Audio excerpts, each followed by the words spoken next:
hora que o senhor quiser, pode começar. Pode começar? Alguém vai fazer alguma oração de início?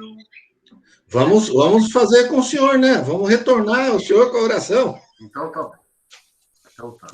Então, Deus é bom, porque Deus, sempre quando Ele nos permite nos encontrarmos como irmãos, membros da igreja, da sua igreja, para nós é um motivo de muita alegria. Então, que essa alegria seja manifestada com uma ação de glória nossa. Vamos rezar a oração do Espírito Santo, para que o Espírito Santo ilumine a cada um de nós e que possamos, na nossa caminhada, mesmo diante de muitas dificuldades, nós sempre estamos com o nosso coração repleto da graça e da paz de Deus. Tá?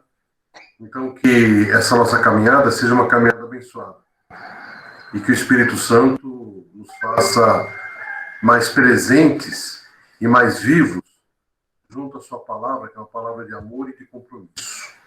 Vamos rezar juntos, então, a oração do Espírito Santo. Espírito Santo, enchei os corações dos vossos fiéis e acendei neles o fogo do vosso amor.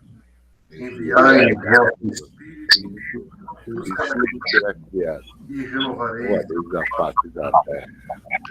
Oremos.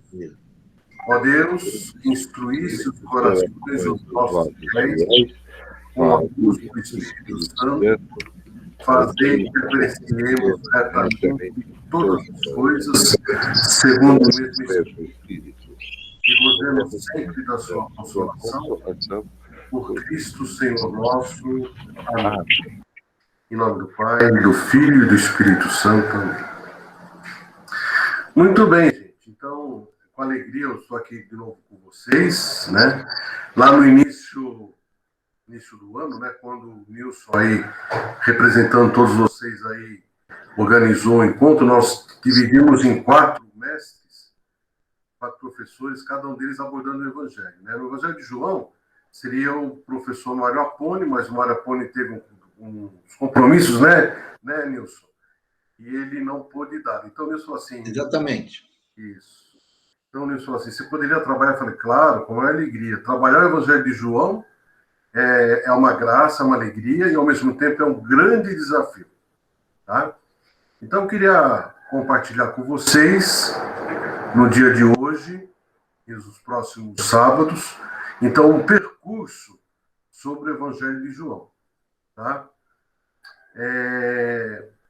Quem já me conhece acha eu meio esquisito, porque toda vez que eu começo um livro bíblico, um curso, eu falo assim, eu fico extasiado quando a gente estuda certo livro, principalmente os evangelhos. Né? Eu falei isso para o Marcos e vou falar a mesma coisa do evangelho, porque a palavra de Deus expressa na vida de Cristo é uma palavra que nos fascina e nos cativa a cada momento, a cada instante. Né? Eu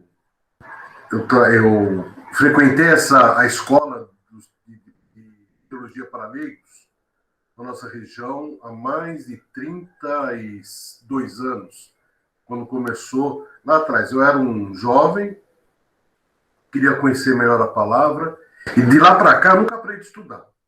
Nunca parei de estudar os evangelhos, a Bíblia. Fiz a teologia para me preparar para o diaconato, continuei estudando, né? E falo para vocês uma coisa, para os nossos encontros eu dei uma releitura no Evangelho, até para a gente organizar um pouquinho o nosso pensamento, e me surpreendeu, porque eu vi coisas que eu não tinha nunca reparado. Então, temos poetas e escritores bíblicos que falam assim, que a palavra de Deus é como um grande tesouro, né? Uma arca de tesouro.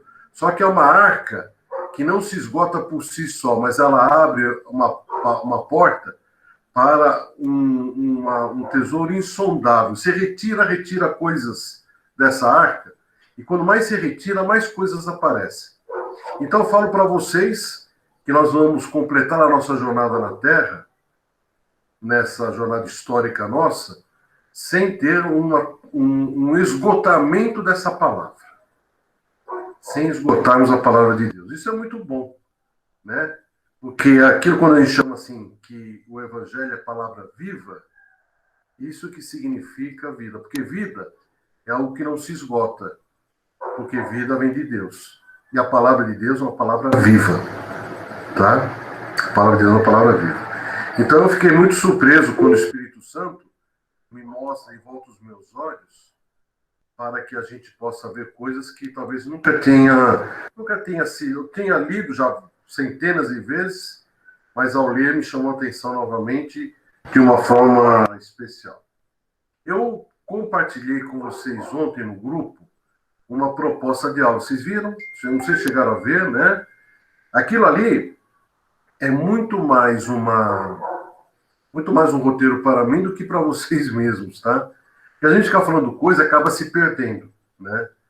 Então aquilo ali eu procuro, me parece que nós temos 6 encontros, né? Depois no final eu quero falar um pouquinho desses encontros, de uma data aí para a gente dar uma discutida. Mas, então, nesses 6 encontros, eu pretendo o quê? Fazer uma abordagem do Evangelho de João. A gente aqui não consegue fazer um estudo, tá? Como eu sempre falo, quando eu falo assim, vamos estudar o Evangelho, isso significa para nós um tempo que não nos é permitido aqui. Mas que, pelo menos, a gente conheça, assim, as linhas gerais, a estrutura, a mensagem, conheça um pouco a comunidade de João, tá? Nessa nossa tarefinha de sábado, os próximos sábados de manhã, tá? Vou falar uma coisa para vocês. Estudar João é um desafio. E sabe o que é um desafio? Porque hoje nós vivemos, a igreja do mundo, a igreja do Brasil, vive uma situação, logicamente não igual à da comunidade de João, mas vive um contexto que nos consegue perceber caminhos para resolver os nossos problemas a partir dos caminhos que a comunidade joanina teve. Tá? Novamente eu falo para vocês que o estudo sempre nos coloca diante de um contexto de um povo de Deus que, diante dos seus limites, procura viver esse Deus na pessoa de Cristo em plenitude, o que não é fácil. Então, nós, quando lemos o Evangelho, quando nós percebemos a comunidade joanina, a gente vai encontrar muito a fragilidade dessa comunidade, os medos dessa comunidade, até os erros dessa comunidade. Erros esses que muitas vezes são também destacados a partir de uma palavra que nos pede outras coisas. Mas é em cima dos erros que a gente constrói a nossa história. A igreja, já nos seus escritos do magistério, já nos fala que a igreja é santa e pecadora, né? Nós, seres humanos, somos limitados. E a palavra de Deus é grandiosa. Mas Deus nos acolhe pela nossa fragilidade. Deus nos ama pelos nossos limites. E isso que é maravilhoso. Ok? Nesse nosso bate-papo de hoje, eu estou vendo, vocês podem interferir da forma que vocês quiserem, viu? Mandando chat ou abrindo aí o microfone, tá? No momento que vocês quiserem. Não me atrapalha não, tá? A gente vai falando. Se alguma coisa ficar complicada, difícil, ou se vocês quiserem complementar alguma coisa, vocês falem comigo, tá bom? Então, hoje, eu queria fazer com vocês, antes de nós entrarmos diretamente no texto do Evangelho, eu tenho que inicialmente fazer uma contextualização, para a gente se localizar e se colocar diante do que é esse Evangelho, tá bom? Então, é que eu vou procurar fazer a partir de agora, tá? Bem, o Evangelho de João, ele é também chamado do quarto Evangelho. Por que ele é chamado do quarto Evangelho? Porque na ordem canônica dos Evangelhos, se vocês pegarem as nossas Bíblias, vocês vão ver lá. Primeiro Evangelho é Mateus, depois na sequência Marcos, depois Lucas e por fim João. Então ele é chamado o quarto Evangelho. Toda vez que vocês escutarem o quarto Evangelho ou o primeiro Evangelho, não existe aí uma ordem de grandeza, nem de importância. Mas existe uma ordem chamada uma ordem canônica. Tá? Mas uma particularidade nesse evangelho nos explica por que ele está colocado na última como último texto. Uma é bem clara, tá? O evangelho de João, ele foi cronologicamente o último evangelho escrito. Tá? Para falarmos um pouco de datas, as datas não são importantes, né? Assim como para serem gravadas, mas elas são importantes para entendermos a estrutura da montagem e da vivência das comunidades primitivas. O primeiro evangelho nós trabalhamos aqui, foi eu que trabalhei com vocês, foi o evangelho de Marcos, né? Que no seu primeiro evangelho, que não necessariamente é o que nós temos hoje, mas o evangelho de Marcos surge em Roma, lá pelos anos 65, 66, tá? O evangelho de Mateus e Lucas, que vocês estudaram com seus professores, são surgidos ou são apresentados na sua forma escrita nos anos 70, né? Talvez o evangelho de Lucas mais para o final da década de 70, né? Do primeiro século. O evangelho de João é um evangelho mais tardio. O evangelho de João, ele beira a década de 80. Talvez no final da década de 80. Tá? Então, realmente, se você fosse fazer uma análise cronológica, o evangelho de João seria o último evangelho. E isso trouxe uma característica única para este evangelho. E qual é essa característica? Os evangelhos Marcos, Mateus e Lucas, eles surgem no momento em que a palavra de Cristo estava sendo maturada na comunidade. O maior desafio das comunidades desses três evangelistas é justamente entenderem os ensinamentos, colocarem Cristo naquilo que ele é, Deus encarnado, e a partir das realidades próprias de cada uma dessas três comunidades, destacar o grande mistério, primeiro, da ressurreição, da morte e ressurreição de Cristo. O evangelho sempre nasceu por aí. Depois, os ensinamentos de Cristo. E, por fim, o complemento numa avaliação teológica do nascimento de Cristo, da genealogia, da figura de Maria, que surgem numa sequência final da preocupação dos evangelhos. Nunca nos esqueçamos, que também vale para João, que o evangelho não surge, o evangelho escrito, com um clique.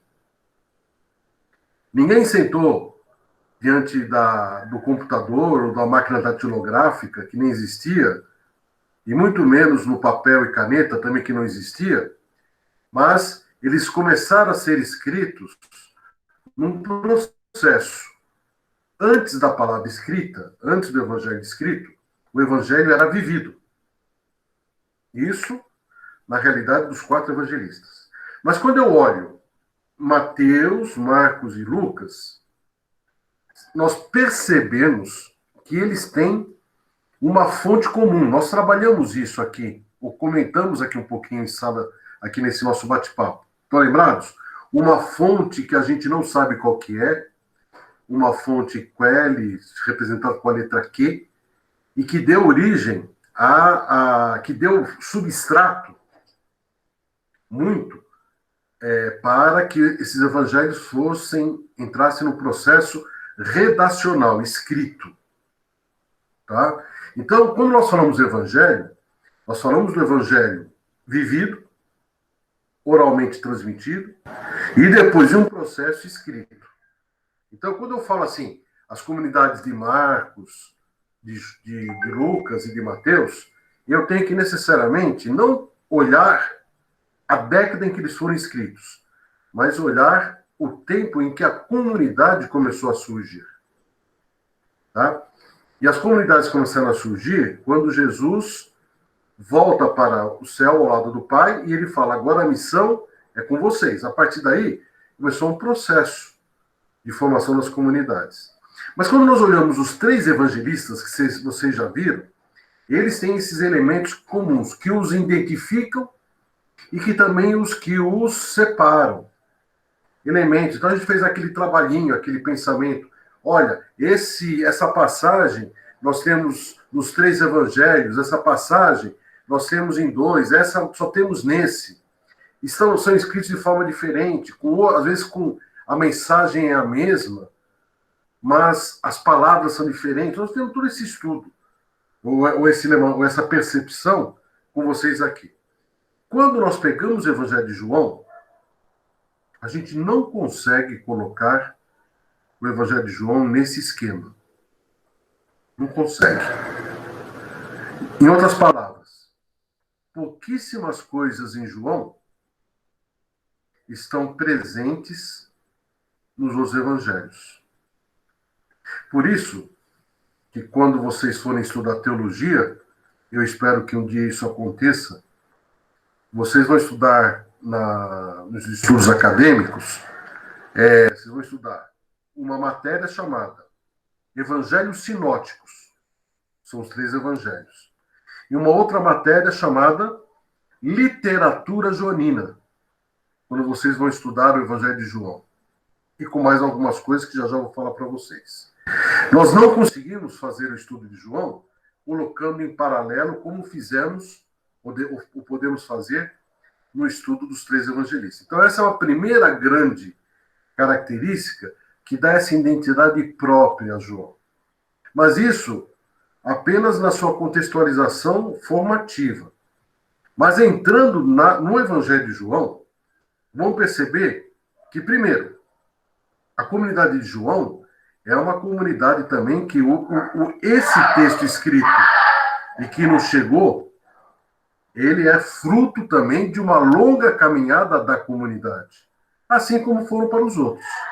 Uma caminhada, vou falar para vocês, maior, porque o texto foi escrito num tempo cronológico posterior às outras comunidades.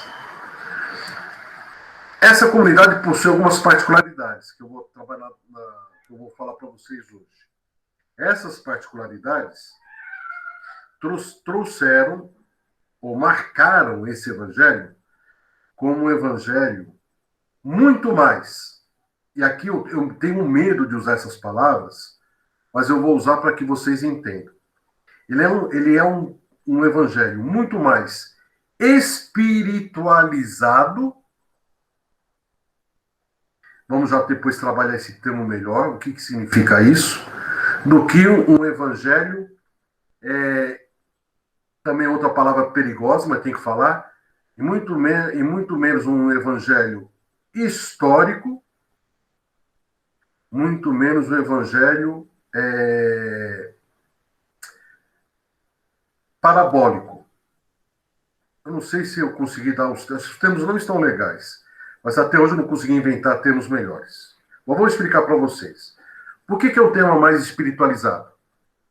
Porque a comunidade joanina vai ter uma experiência do Cristo a partir de uma dimensão mais manifesta pela presença do Espírito Santo. Então, viver e seguir Jesus necessariamente se passa por uma experiência mística. Ok? Deu para entender? Uma experiência mística. Ah, mas isso também não está presente nos outros evangelhos? Está. Mas de uma forma menos intensa, vamos falar assim, ou menos exigente. Acho que esse é o primeiro contexto. Então, é um evangelho mais espiritualizado. Segundo, ele é um texto extremamente ou profundamente montado a partir de um pano de fundo teológico. O que é teológico? Teológico é quando a gente entra numa experiência de coração e de mente em relação ao Deus, à divindade. Então, se nós pegarmos os evangelhos sinóticos, os outros três, nós vamos penetrar na dimensão do divino. Só que quando a gente faz essa experiência com João, essa penetração, ela é mais profunda, ela é mais intensa. Ela perpassa, olha o que eu vou falar para vocês, ela perpassa por uma experiência própria nossa. Isso trouxe uma característica, viu, pessoal? Porque quando a igreja, no segundo e terceiro século, começa a organizar a sua liturgia, começa a fazer a sua canonicidade dos textos sagrados. Esse texto ele é canônico, é inspirado pelo Espírito Santo, esse não é. Quando pegar os evangelhos, nós já vimos, nós temos 4 evangelhos. Os 3, Mateus, Marcos e Lucas, serviram de base para uma experiência catequética litúrgica. Por quê? Porque eles, de uma forma mais ou menos sistemática, apresentavam Jesus, no caso de Lucas e Mateus, desde o seu nascimento, passaram pelos ensinamentos através da parábola, da apresentação do reino de Deus, dos milagres. Então, era para a comunidade dos novos cristãos uma experiência profunda. E quando eles se encontravam para a ágape, para a missa primitiva, os evangelhos que eram lidos, ou que eram anunciados antes de serem lidos, eram esses evangelhos. Tá? Eles davam uma dimensão da caminhada histórica de Jesus. E o evangelho de João, quando surgiu para a igreja logo reconhece, não, esse evangelho da comunidade joanina é um evangelho inspirado pelo Espírito Santo. Nunca teve dúvida da sua canonicidade. Só que quando liam o evangelho, eles falavam assim, olha, esse aqui é o evangelho mais para oração. É o evangelho mais para uma reflexão profunda. Ele não serve... Olha o que eu estou falando para vocês, hein? Às vezes eu coloco as palavras as suas graduações não completas. Esse evangelho ele não é apropriado para alguém que está aprendendo a falar, a conhecer Jesus. Esse evangelho ele não serve para uma experiência litúrgica. Nós vamos ver talvez alguns elementos que expliquem isso. Então, a igreja deixou o evangelho de João muito mais para uma experiência místico-espiritual do que para uma caminhada, no início da igreja, hein? Para uma caminhada catequética litúrgica. Prova disso que alguns resquícios chegaram até os dias de hoje. Nós temos os anos, o ciclo dominical, dividido em 3 anos, se lembra? Ano A, ano B e ano C. A, Mateus, B, Marcos, C, Lucas. Estamos, por exemplo, nesse ano B. Então, normalmente, os evangelhos, principalmente no tempo comum, os evangelhos lidos no ano A, B ou C, são os evangelhos de um dos 3 sinóticos.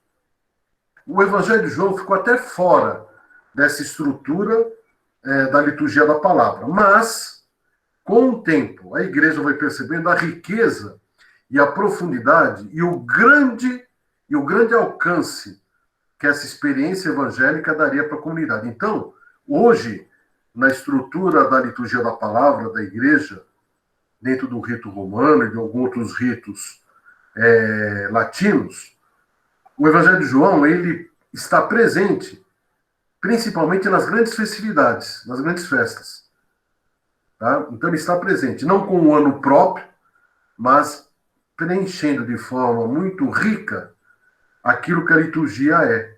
A liturgia ela também tem uma caminhada sacramental e catequética. Tá? Deu para vocês entenderem isso? Então, o Evangelho de João tem esse sentido.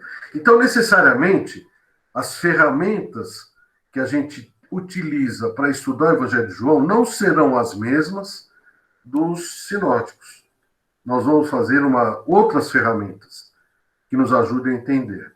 Quando eu também falo em ferramenta, vocês vão ficar também assim assustados, porque nós temos tantos estudiosos que se dedicaram a sua vida como exegetas a estudar o quarto evangelho, que nós vamos encontrar esquemas de estudo mais distintos possíveis. Eu aqui vou apresentar para vocês um esquema, mas que não significa que é o único que existe. Mas é um esquema, talvez o mais simples. Nós temos estudos de esquema extremamente complexos.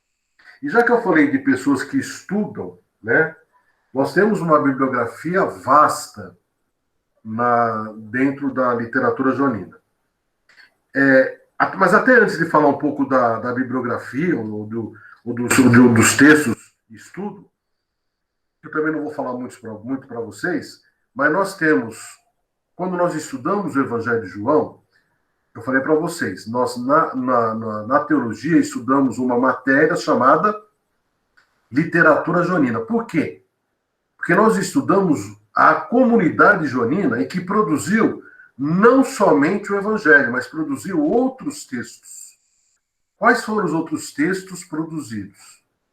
De forma direta, nós temos no Novo Testamento 3 cartas apostólicas derivadas da comunidade joanina. Então, é a primeira, a segunda e a terceira carta de São João, que vocês vão encontrar no Novo Testamento, lá depois das cartas paulinas. E também a comunidade joanina foi o berço de um livro maravilhoso chamado Apocalipse, que foi esse último livro redacionalmente escrito. Isso já no início do segundo século, lá pelos anos 105, 110, as datas a gente não consegue precisar com certeza, mas é fruto da caminhada desta comunidade. Até aí alguma pergunta? Tudo bem? Podemos ir na frente? Vocês vão interrompendo, viu? Não tem problema, tá bom? Então tá.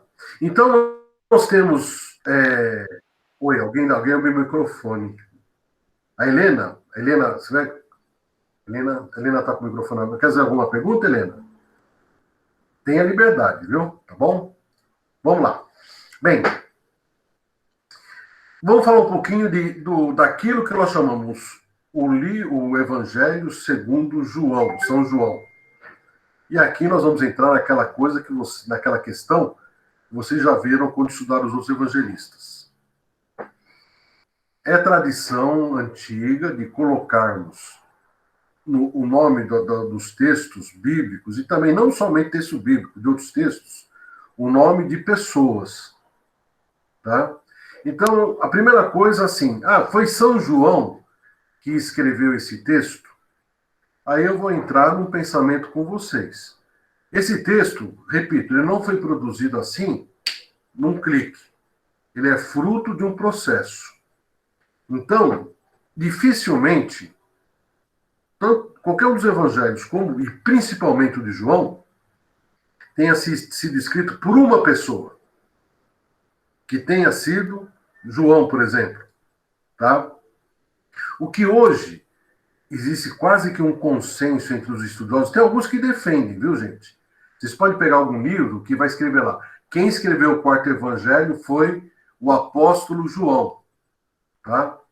Mas hoje, a maior parte dos estudiosos, eles falam que esse evangelho é fruto da uma experiência da comunidade.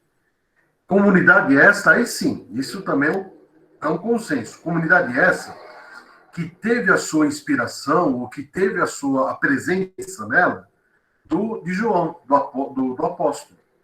João, filho de Zebedeu, né? Irmão de... Quem era irmão de João? Tiago, né? Tiago, né? Filho de Zebedeu, os filhos do trovão, né? Zebedeu nos remete a essa questão do trovão, né? Então, foi um dos primeiros apóstolos a serem chamados para fazerem parte do grupo de Jesus. Então, sem dúvida alguma, o texto refere-se a isso. Por que então houve, desde o segundo século, por exemplo, Santo Irineu de Leão, ele já colocou, olha, o quarto evangelho foi escrito por João. Porque naquele tempo, eles não identificavam, ou não tinham também a preocupação de identificar, que a comunidade era fruto, era autora do texto, porque a comunidade, aquilo que ela vivia, aquilo que ela seguia, tinha muito do apóstolo, que falou de Cristo, que ensinou essa comunidade a seguir os passos de Cristo.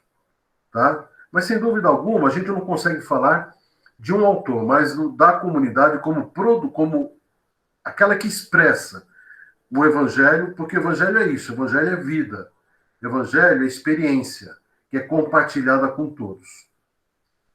Mas uma coisa nos deixa intrigados. Os sinóticos, sempre quando eles falam de João, eles vão estar, ou sempre não, algumas vezes vão falar assim, João que era o discípulo amado. E o texto, tá?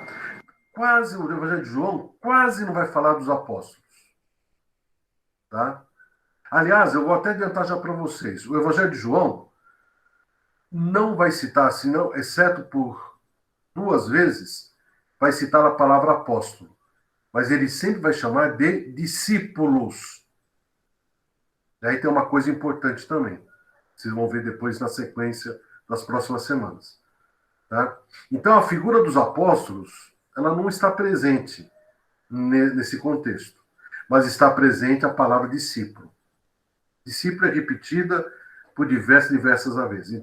Então, quem que é, assim, vamos falar assim, o protagonista do evangelho? É alguém que é chamado o discípulo amado.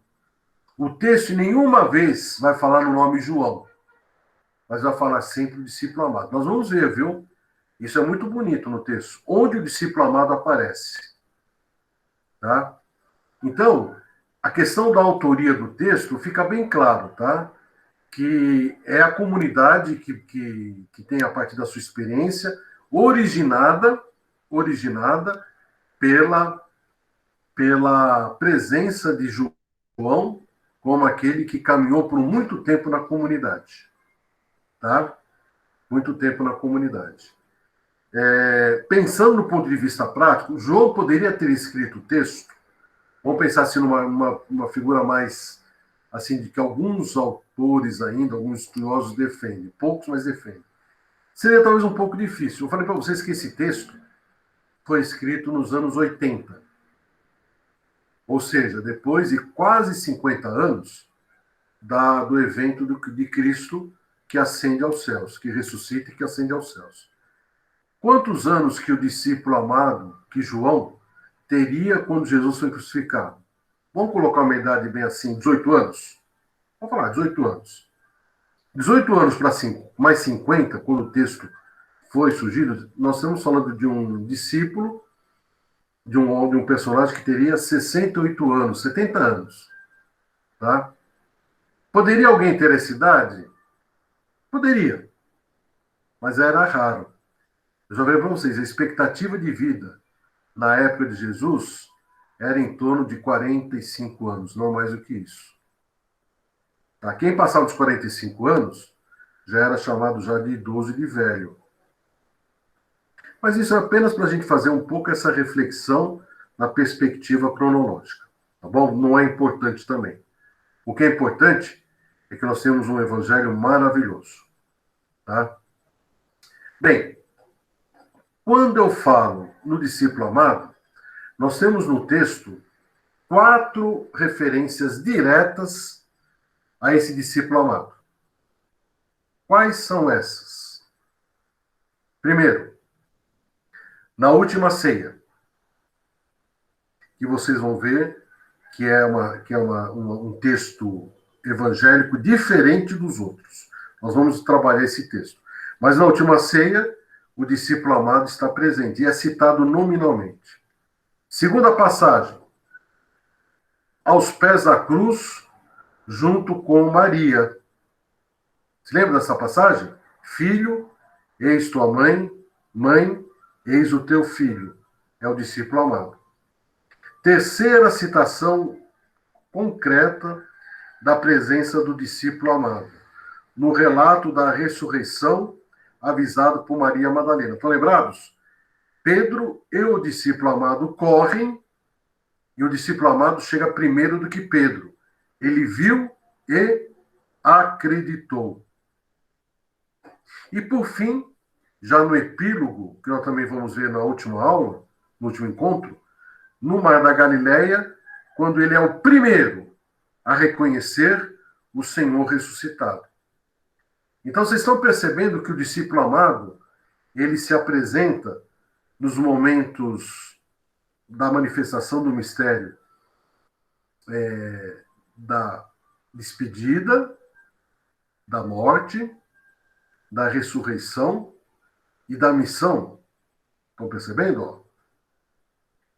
Momento da despedida, a última ceia, dimensão sacramental, na dimensão da morte, aos pés da cruz, na dimensão da ressurreição, corre e vê o túmulo vazio, e na dimensão da missão, quando ele reconhece Jesus ao lado do Mar da Galileia. Então, o discípulo amado, ele está presente nos momentos vivos da missão de Cristo, da sua morte, da sua paixão, morte e ressurreição. E na continuidade da sua igreja, recebendo de Cristo a missão de serem os discípulos.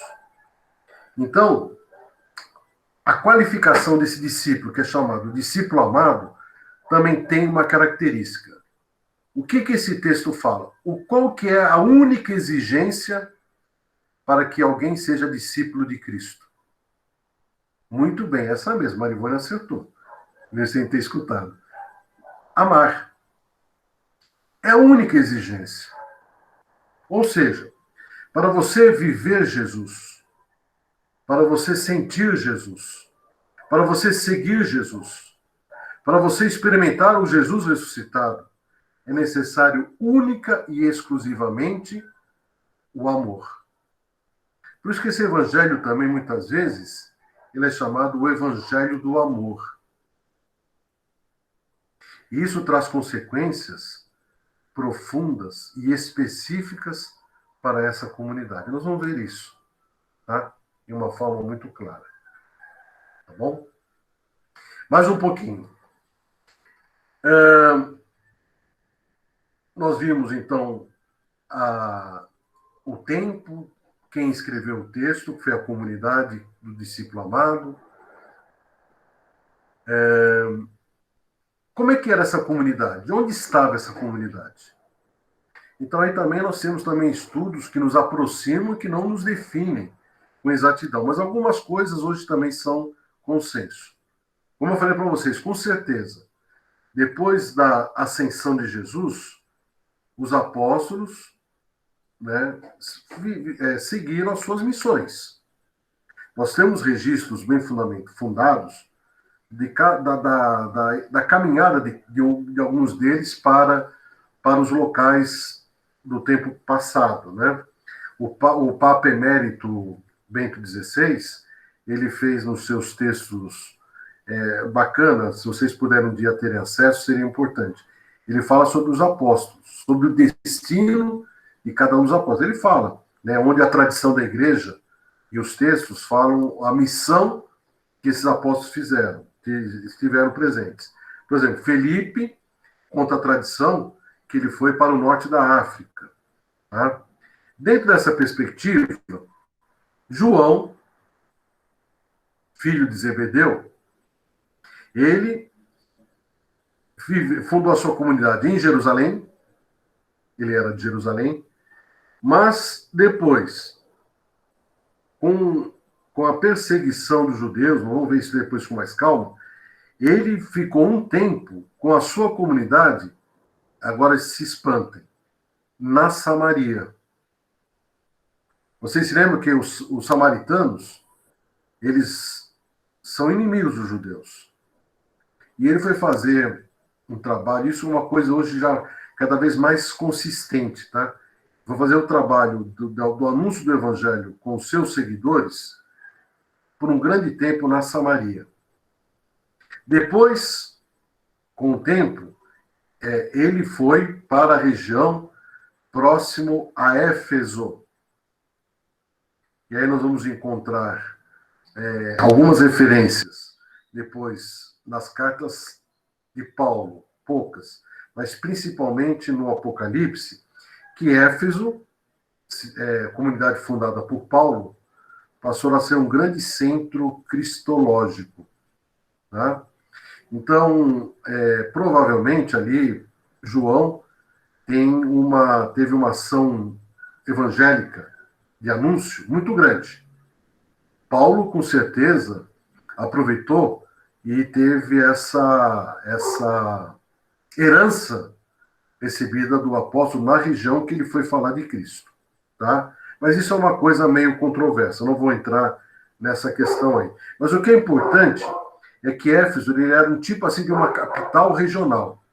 Então, em toda aquela região da Ásia Menor, onde hoje é a Turquia, Paulo criou uma série de pequenas comunidades.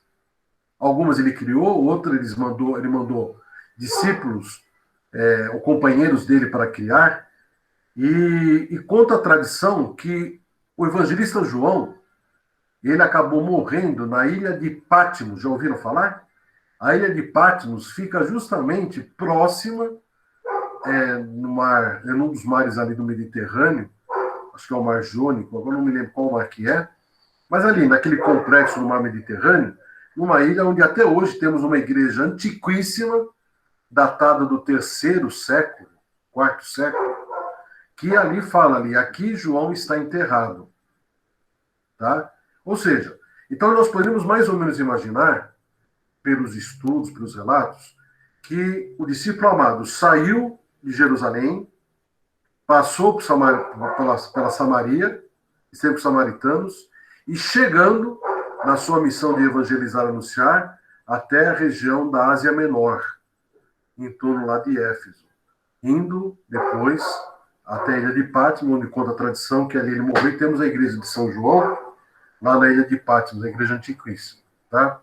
Isso vai trazer para nós, depois, quando falarmos da comunidade, uma coisa muito importante. Guardem isso por enquanto, tá bom? Então, essa comunidade, então, tem essa inspiração e essa presença. Logo, gente, eu falo para vocês. Quem é que fazia parte da comunidade joanina quando o evangelho começou a ser vivido e quando o evangelho começou a ser escrito? Primeiro, os da origem. Quem eram os da origem? Os judeus, que vieram lá de Jerusalém. O próprio João era um judeu. Tá? Certo? Nascido na Galiléia, provavelmente, mas que depois, quando a igreja de Jerusalém começou a ser a primeira igreja, ele teve presente junto com Pedro, junto com os outros apóstolos. Depois, um segundo grupo identificado nessa comunidade são os samaritanos. Sim, gente, na comunidade joanina, nós tivemos a presença, a incursão de samaritanos que quiseram conhecer Jesus. E terceiro grupo, o grupo dos gentios, dos pagãos, que moravam lá na Ásia Menor. Confusão, né? Juntamos gatos com... Como é que a gente fala? Gatos e cachorros, né? Tem outro termo que é gatos e balaios, um negócio assim, né? Eram grupos, e falo para vocês, hein? Bem diferentes. Bem diferentes. Tá? Então é diferente, né? A gente pensando um pouquinho, a comunidade de Mateus era uma comunidade apenas de judeus, a comunidade de Lucas era uma comunidade basicamente de gentios e pagãos, a comunidade de Marcos, de pagãos de Roma, com alguns judeus de Roma. Tá? Por isso que talvez a comunidade de Marcos é que mais assim dá uma referência à realidade da comunidade de João, mas isso é uma outra história. Mas era uma comunidade oriunda de um processo evangelizador. Tá? De um processo evangelizador. Isso trouxe para a comunidade, e com essa fala eu vou terminar o meu assunto de hoje, porque vocês precisam entender isso de uma forma bem clara. Tá? Uma característica acompanha essa comunidade. A comunidade de João é uma comunidade que vive grandes conflitos.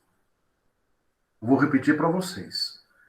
A comunidade de João é uma comunidade que viveu, né, grandes conflitos. O que é conflito? A palavra conflito, se você pegar no dicionário, no Aurélio, no Aulete, está falando assim: quando duas partes não se entendem. Quando duas partes têm visões diferentes. Quando membros de um grupo começam, por causa de suas divergências, a criar dentro delas conflitos e até perseguições. É o que vai acontecer na comunidade de João. Vocês um dia vão estudar o Apocalipse. O Apocalipse é fruto de tudo isso. Então, eu vou falar para vocês agora dos três principais, e não únicos, dos três principais focos de conflito, para que vocês, se vocês não entenderem isso, se vocês não souberem isso, nós não vamos entender o Evangelho de João. Tá? Primeiro conflito. E aqui eu vou recorrer um pouco à história que talvez eu e os outros professores tenham comentado com vocês.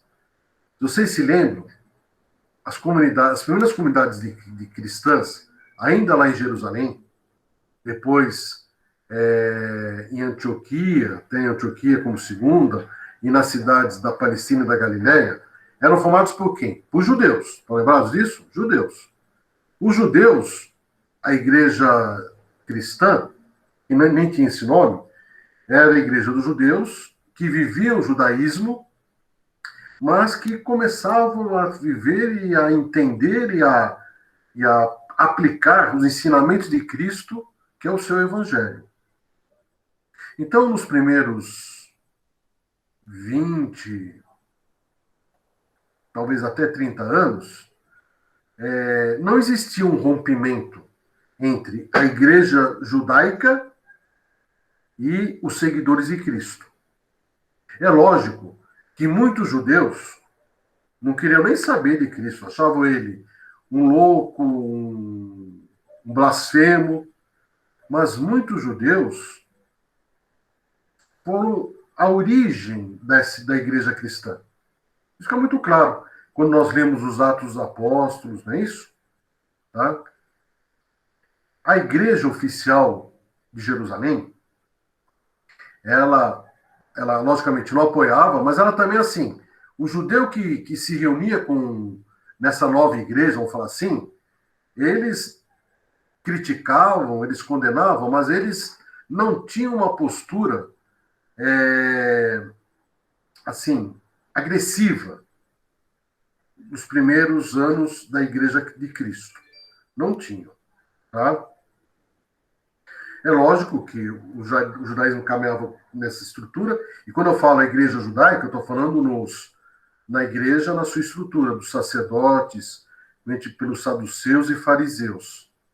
Os judeus que fizeram parte da igreja de Cristo são os judeus da gama mais pobre, mesmo que tivéssemos alguns da casta dominante. Tá?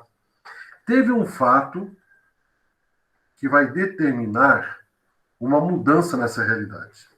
Que fato que é esse? No ano 70, Roma, com o general Tito, ele invade Jerusalém, porque começou a ter muitos focos de rebelião em Jerusalém, na Palestina, na Judéia. Então, o imperador determina que a legião romana destrua Jerusalém. Qual que era o símbolo de Jerusalém? Era o templo. Porque, quando falamos de judeus, nós falamos de uma estrutura econômica e religiosa. Econômica e religiosa. Estamos falando que está baixo o som. Está muito baixo aí? Vocês estão me ouvindo? Então, me avisa, porque eu estou às vezes com problema no microfone, tá? No ano 70, então, Jerusalém destruída. Então, essas autoridades judaicas, elas são expulsas, muitos morrem, né? Mas são expulsas, eles se espalham. E o que vai acontecer? Vai acontecer o seguinte, agora os judeus têm um grande problema. Não tem mais o templo. Não tem mais a sua terra. O que vai acontecer com o seu povo? Então, eles vão, a partir de uma reorganização da sua religião, do judaísmo, vão reorganizar para que os judeus continuem unidos pela religião. Então, vão surgir os chamados rabinos, que são os descendentes, ou a sequência dos fariseus. E qual que é a primeira regra que os rabinos vão colocar? Olha, esses irmãos judeus que pertencem a essa igreja de Cristo, seguidores de Cristo, eles vão resolver. Ou eles são de lá de Cristo, ou serão judeus. Então o movimento rabínico, os rabinos, começam a empreender uma perseguição para os judeus que seguem a Cristo. É o primeiro conflito externo. Tá? Então, a partir daí, o que vai acontecer? Um rompimento. Ou você é cristão, ou você é judeu. Como é hoje. Hoje nenhum judeu é cristão. E também podemos falar que nenhum cristão também segue o judaísmo. Apesar de o Antigo Testamento ser o mesmo para ambas as religiões. Vocês entenderam isso? Então, primeira perseguição. A igreja agora espalhada, não mais em Jerusalém, mas que agora fala. Antes eles engoliam. Agora eles não vão engolir mais os judeus que querem seguir a Cristo. Então começa a ter um conflito e começa a ter uma perseguição. Esse é o primeiro conflito. Segundo conflito. No final dos anos 80, surge... Vocês se lembram que na comunidade de Marcos nós tivemos Nero, estão lembrados? O imperador Nero, que fez os primeiros mártires cristãos.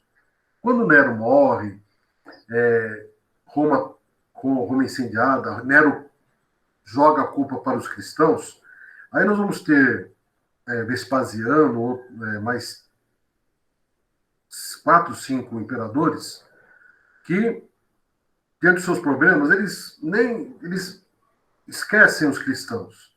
Os cristãos eram em pequeno número. Nero pegou aquele pequeno grupo para fazer as suas maluquices. Mas no final do ano 80, surge um outro imperador doido, maluco, Domiciano, e que esse vai eleger. Os cristãos são inimigos do império. Domiciano vai empreender uma segunda devastação, até mais agressiva da que Nero fez. Tá?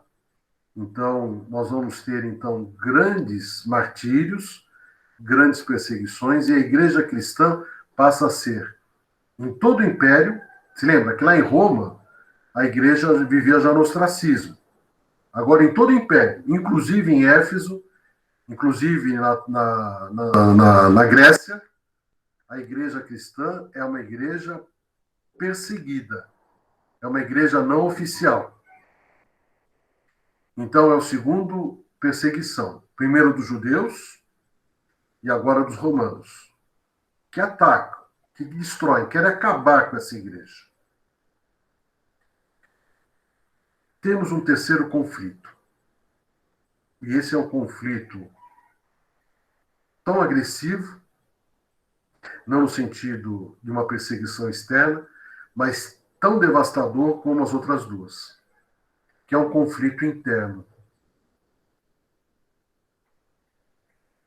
E aqui é um grande problema. A comunidade de Joanina, pelo fato de ter ficado muito longe, ela começou a ter uma experiência de Cristo a partir das suas próprias experiências. E logo, vivendo um mundo pagão, ela trouxe uma experiência de uma prática do amor como substrato para a sua comunidade. Prática de amor. Isso trouxe a essa igreja uma identificação. Ela ficou distante territorialmente e distante doutrinalmente das outras igrejas cristãs, das chamadas igrejas apostólicas. Ela ficou distante da igreja de Roma, mesmo perseguida também, da igreja na Palestina, mesmo também espalhada, na igreja da Grécia. Então a igreja joanina passou a ser uma igreja que vivia o evangelho segundo a sua experiência própria. Isso trouxe um conflito interno entre as igrejas cristãs. Então a igreja de Joanina, ela criticava a chamada igreja apostólica. Eram ambas cristãs, mas criaram entre elas uma não coesão, uma não identificação nas primeiras décadas. É por isso que a gente vai identificar nesse evangelho coisas bem diferentes dos outros três, que são, os outros três evangelhos sinóticos, deram o substrato para a igreja apostólica. Por exemplo, já falei para vocês, a palavra apóstolo, ela não é utilizada. Por quê?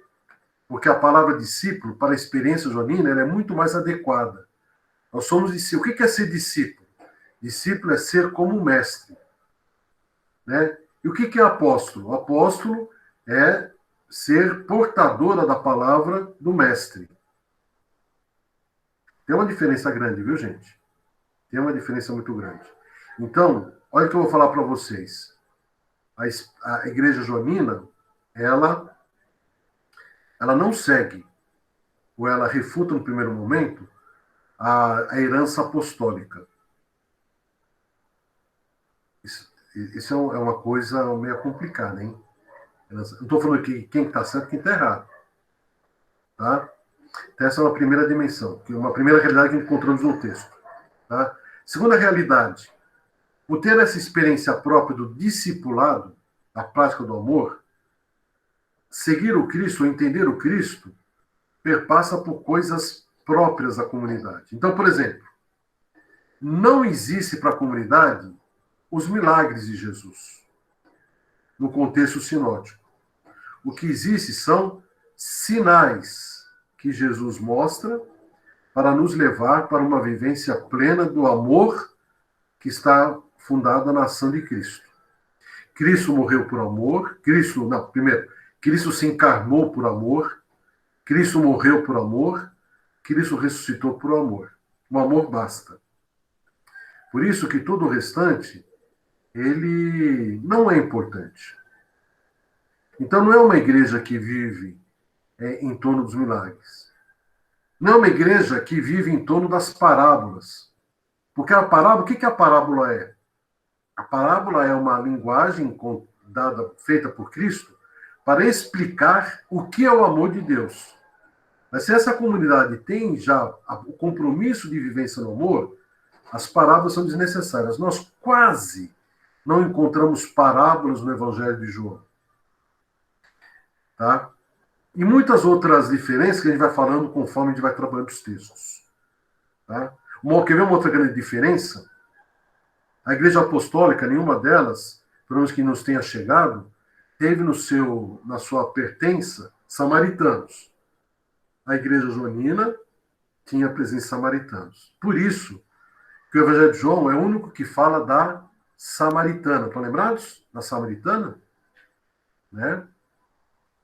E outras coisas aí que nos falam. Então, esse terceiro conflito, primeiro com os judeus, com a igreja rabínica do judaísmo, depois com o Império Romano, e agora com os próprios cristãos, trouxe a essa igreja uma dimensão de profunda exigência evangélica, e que trouxe essa característica própria para essa comunidade.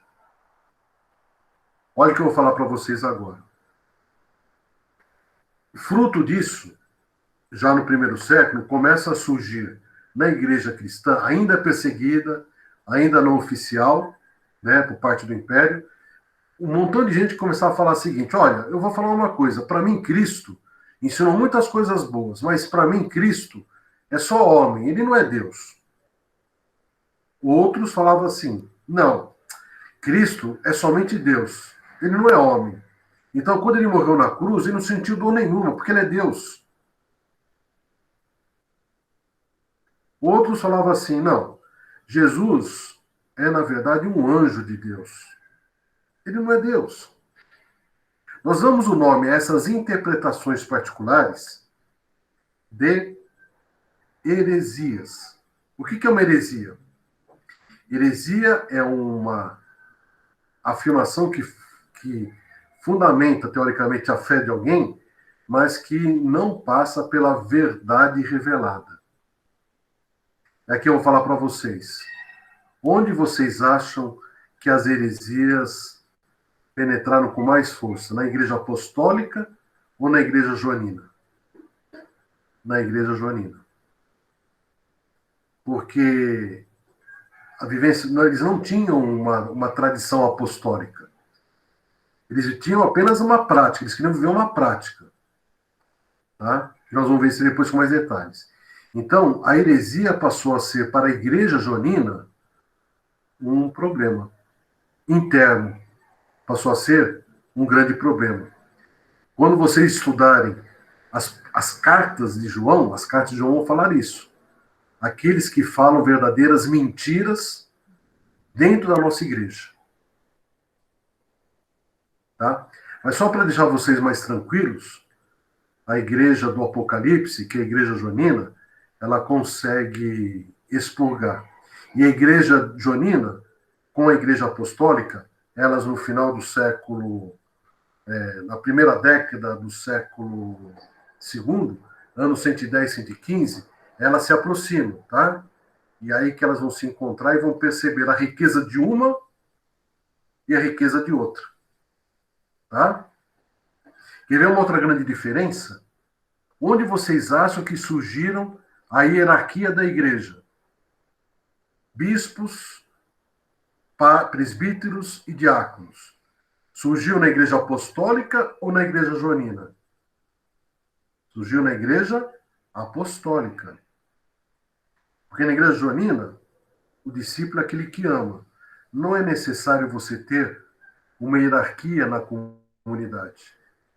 Então, por isso, gente, que estudar a Revista João é um desafio, mas é um estudo maravilhoso. Porque Deus é tão bom, Deus é tão perfeito, que Ele fez da sua igreja o encontro de dois caminhos, que ao se encontrarem lá um pouco para frente, uma preencheu a outra. O que faltava para a igreja joanina de um fundamento apostólico, ela ganha, assim como ela transmite para a igreja apostólica, um compromisso de amor e de verdade para aquilo que se busca viver. Tudo bem, gente? Foi difícil hoje? Não, né? Foi bom o bate-papo? Foi? Foi bom? Então, a partir da próxima semana, nós vamos começar a fazer a leitura. Normalmente, um grande sábio vai falar assim, vamos começar pelo início. Então, se vocês puderem ler o capítulo 1, que é o prólogo de João, tá? É uma leitura maravilhosa. Eu queria que vocês lessem pensando ou refletindo sobre o Gênesis. Tenho a imagem do Gênesis quando vocês lerem o prólogo de João. Vamos trabalhar isso na próxima hora e mais algumas coisas, tá bom? Agora podem falar um pouquinho comigo aí, vamos lá, vamos conversar. Diácono, no começo, quando o senhor começou a explanar sobre o Evangelho de João, eu não entendi muito bem por que, né, tinha essa diferenciação, mas ao longo da sua explanação, deu para entender, e até porque ele não é recomendado, como o senhor falou, para quem está iniciando os estudos, né? Porque ele tem uma série de conflitos que talvez faça com que a pessoa, ao invés de entender, ela se confunda mais e se afaste, ao invés de se aproximar e se aprofundar nos estudos, né? Isso. E os conflitos, Nilson, eles estão expressos no texto, tá? Eles estão expressos aí, tá? Mas é isso mesmo, você falou bem, é isso daí. Mas olha, é um texto, para você ter uma experiência cristológica, ele é o evangelho que mais se aprofunda nisso. Ele tem uma teologia mais elaborada. Entendeu?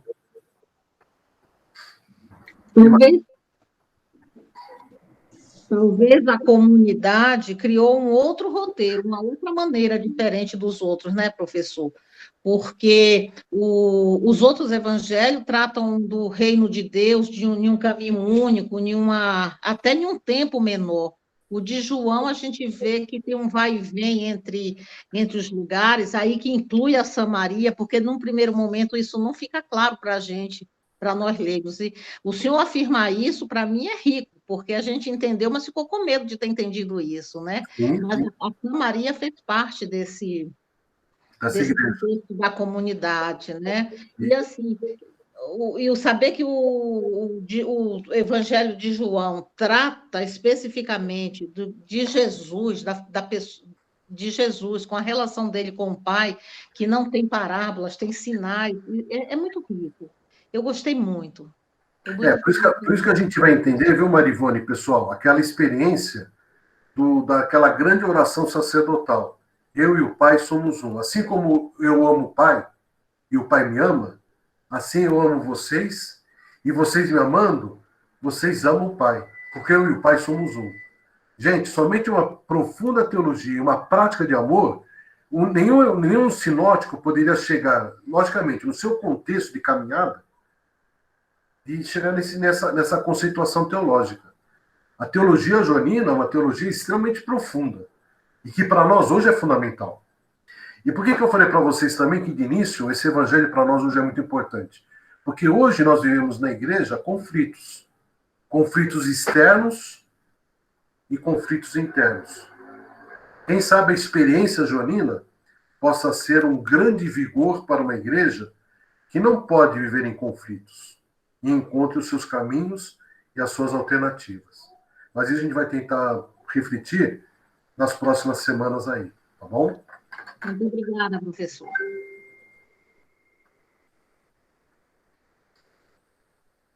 que mais? O importante, Oi. O importante para mim nesse início é saber a dimensão do Cristo, né? É homem, é Deus, ver a caminhada da comunidade e é uma linha muito tênue, né? Você está no fio da navalha. Para a direita é homem, para a esquerda é Deus. E a humanidade caminha ao seu lado. É muito, muito rico isso daí, essa espiritualidade que ele nos traz. Nós vamos ver, viu, Honório? Nós vamos ver que o evangelho ele caminha sempre assim.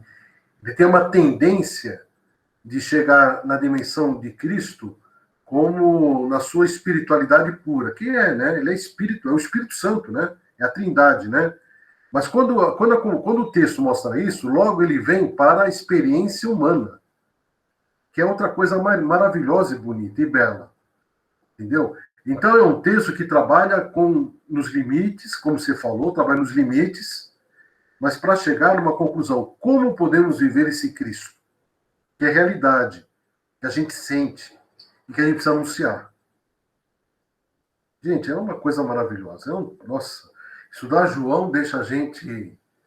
Aqui, às vezes, eu vou ficar divagando aqui, porque nos leva a essa experiência mística. É uma experiência mística, entendeu?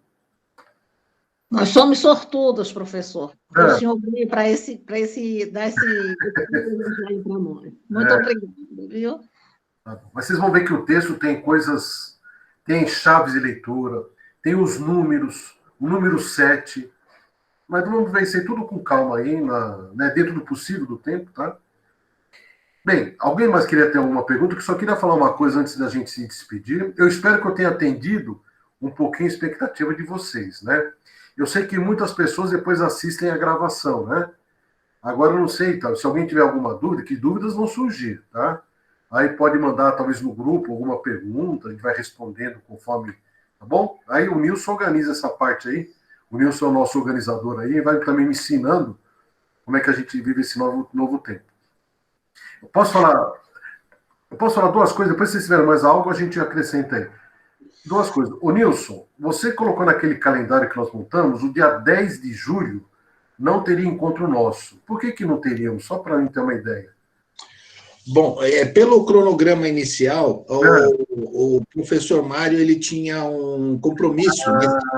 Tá. E aí nós tínhamos já preparado, junto com a Marivone, uma palestra de um outro teólogo, para não ficar sem aula, né?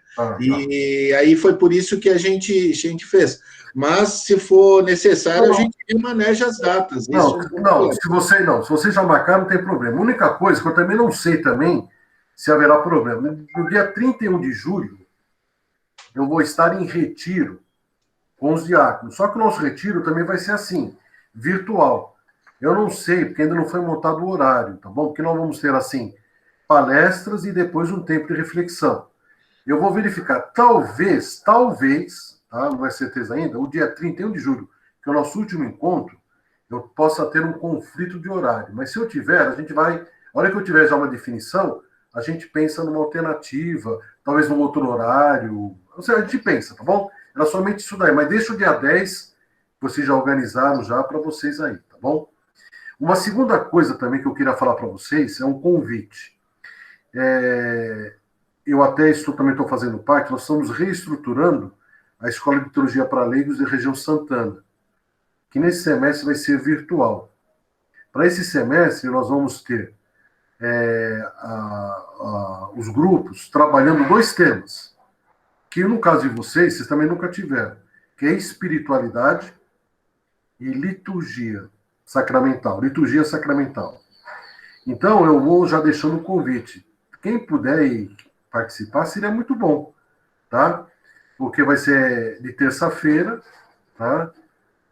A participação à noite, também virtual, tudo virtual, para a gente pensar para o próximo ano. Eu estou montando a grade para o início do próximo ano. Mas esse semestre, para não ficar em aberto, vamos trabalhar esses 2 temas. Eu acho que para vocês vai ser muito importante, principalmente vocês que tiveram nesse semestre aqui uma dimensão num aprofundamento evangélico, tá? É apenas um convite aí. Depois eu vou passando para vocês, quem tiver interesse, mais informações aí, tá bom? Uma terça-feira, quem talvez um dia não puder participar também, a aula fica gravada, tá? Mas assim, no grupo, mas tem que estar fazendo parte do grupo, tá? Que não é aberta como o nosso aqui. Mas depois eu passo para vocês, tá bom? É um convite aí. Espiritualidade e liturgia, tá bom? Da minha parte, tudo bem. Hoje eu dou satisfeito. Se mais alguém quer pedir alguma coisa. Thaís, quer falar alguma coisa? Thaís, pode falar. Já que o diácono falou de convite, nós temos um convite muito especial para vocês. Nesse próximo dia 26, nós vamos estar fazendo um drive-thru, né, beneficente pela nossa obra. E nós temos 3 combos de comidas típicas juninas, tá? E vai ser das 13 horas às 16 horas do sábado, do dia 26. Para as demais informações, eu vou colocar uma imagem no grupo, né, com os valores dos combos. E vocês podem estar fazendo por transferência bancária, por Pix, ou vindo aqui em casa e a gente resolve aqui na secretaria. Beleza? E a gente vai ficar muito feliz de ver vocês também. No ano passado a gente teve a presença do Nilson. A gente conta com você, Nilson.